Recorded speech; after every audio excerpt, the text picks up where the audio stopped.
Hi there. My photo wall has been a big feature of all of my videos, and when I moved house a lot of you were sad to see my video of me taking it down. The most common comment I had was, "Oh my god, are you putting it back up again?" And as you can see, I have. But more than that, I've increased the size of it by about another 100 pictures. This is now made up of 158 photographs. Now, another question I got quite a lot is, how do you do this? And I decided to show you, so I've documented the entire process, and this is it. I hope it entertains you. Firstly, of course, what you'll need is a very, very large wall in which to cope with your photos.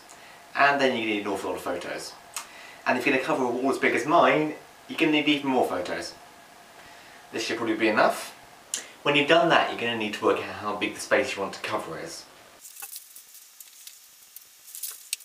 In my case, it's 120 inches by 80 inches. Now, the layout of your wall depends on two factors. Number one, the size of the photographs you're using. I'm using 6x4 inch photographs, namely because they're the most standard size of photograph, and if I want to add more photographs in the future, it'll be really easy to get that size of paper. Secondly, the photo printer I use prints only 6x4 inch photos using dye sublimation, which works out very, very fast and cheap and means the prints are perfect every time. Now, with 6x4 inch photos, I know that the top diameter of the photo is 6 inches, and I know that I'm working with 120 inch space. So that means I can fit roughly 20 photographs along the top. I just take that number and divide it by the number of photos I have and can work out I'm going to need 13 rows down in order to use up all my photographs. Now it's a good idea to mark out on the floor the size of your wall. Then you can begin to lay out your photographs. Lay them facing upwards so you can work out what order you want them in. This can be any order you want based on colour, content, whatever, anything that looks good to you.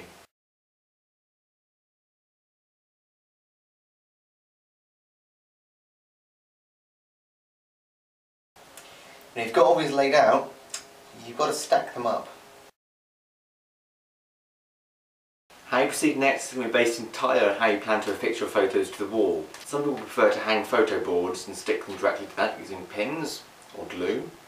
Personally, I prefer blue tack and affixing them directly to the wall.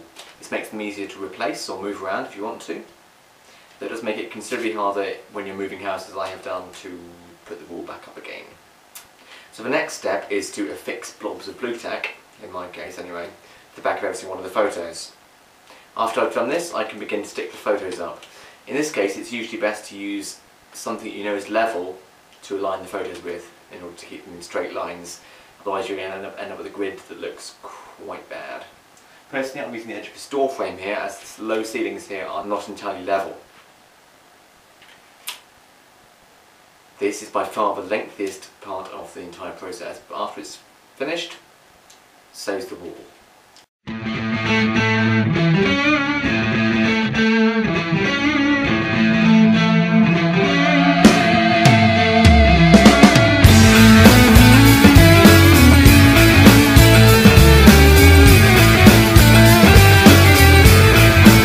Fascinating thing, you delight me, and I know you're speaking of me. So there you have it, finished photo wall.